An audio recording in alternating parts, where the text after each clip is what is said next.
Hello guys, and welcome to our review of Desire 310. This is a successor of last year's Desire 300.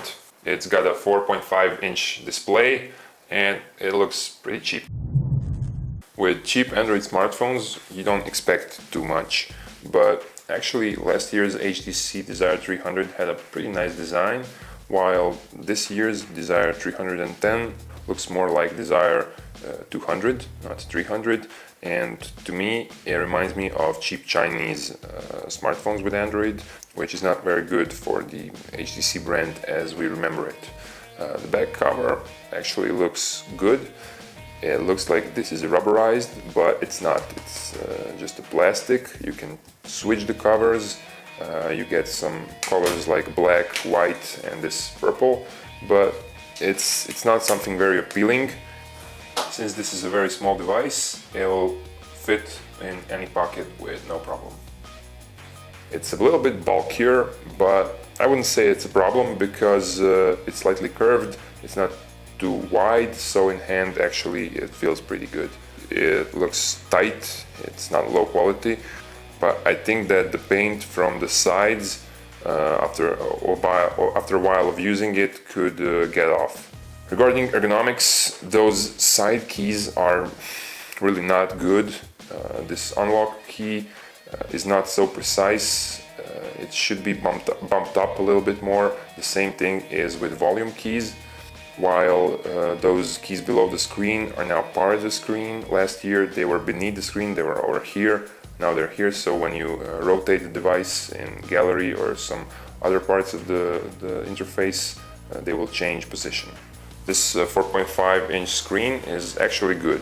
So if you buy this device and you just want a cheap Android phone, you'll get a pretty decent display. Viewing angles are solid, and the display is the one thing that you'll be using all the time. So the display is good, and you won't make a mistake if you choose this device. It's just that design is not particularly beautiful. If you take this phone outdoors, the visibility it's not direct sunlight, it's somewhat cloudy, but outdoors with sunlight the visibility won't be good. Now it's on maximum brightness, but still the black is not very visible. It's on maximum brightness, and still I think that this screen is not as good as the generation before on Desire 300. Keyboard is actually pretty nice because it's the same keyboard you get on more expensive HTC devices. You get those functional keys, as you can see. Also you get point and comma on the first screen, which is pretty good for fast typing. And it's wide enough so you won't mistype, and so I think it's a pretty good keyboard. Maybe I have a bit bigger fingers, but it's something that you'll get used to.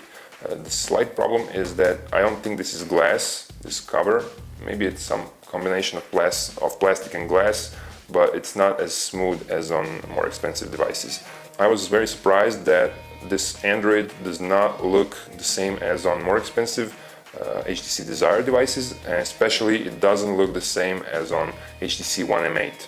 You can see that the icons are custom Google, and the menu doesn't look aesthetically as appealing as on more expensive Desire models or HTC One M8. Widgets are mixed. Most of the widgets are classic Google widgets, but there are just a few HTC widgets, which is actually a minus because HTC was always known for a very clean and nice interface, while the intuitivity it's okay. These icons are big, but on cheap Samsung devices, it's much better solved. Interface runs pretty fast, but if you install more applications, it could slow down a little bit. On Intuitive Benchmark, it got more than 19,000 points, which is actually pretty good, and it can run all the games you want, but they won't play that smooth as on more expensive devices.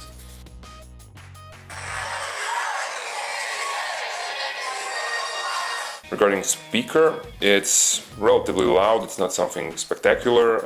It's interesting that other Desire models have two front speakers, boom sound speakers, while this device only has one back speaker, so there's a big difference between Desire 510 or 610 and 310.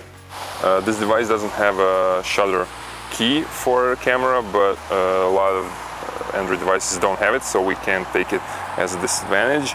The camera interface actually looks much better than camera interface on cheap HTC devices, because you get all the icons where you need them. You can switch from front to back camera here.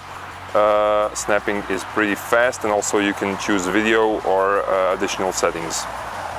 The quality of photos from the front camera is pretty low. If you want to take selfies, use them just for basic usage. You can actually see the pixels on images, which is pretty low. Back camera is sometimes useful, but details know to be blurry, and camera is actually nothing special. It's not, I wouldn't say it's for family usage. I'd say that it's just, for some basic usage. If you want to snap something quickly, you need to memorize something, but it's not a true camera. I invite you to check all the camera samples and video samples on the links I just put in the video and in our review on Gadget Compare. Last year's HTC Desire 300, which came previous to 310, actually was a bit better model than this new upgrade. So if you can decide between last year's Desire 300 and this year's Desire 310, I would actually recommend you to buy last year's model. But if you buy this 2014 model, you won't be disappointed. It's a good device. It's got all the Android features, basic Android feature that it has to have.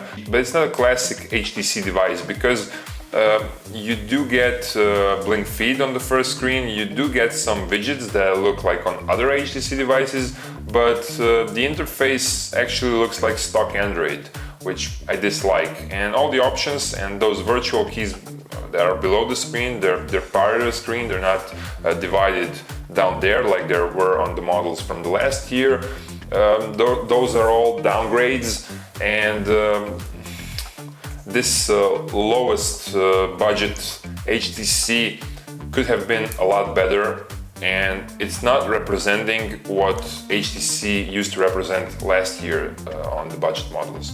It's actually comparable to Desire 200, not Desire 300.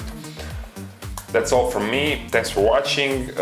Feel free to subscribe for more of our videos and follow us in the future. For a review of Desire 300, you can check the link above to see what grades we gave and to check camera samples and all the other things in more details.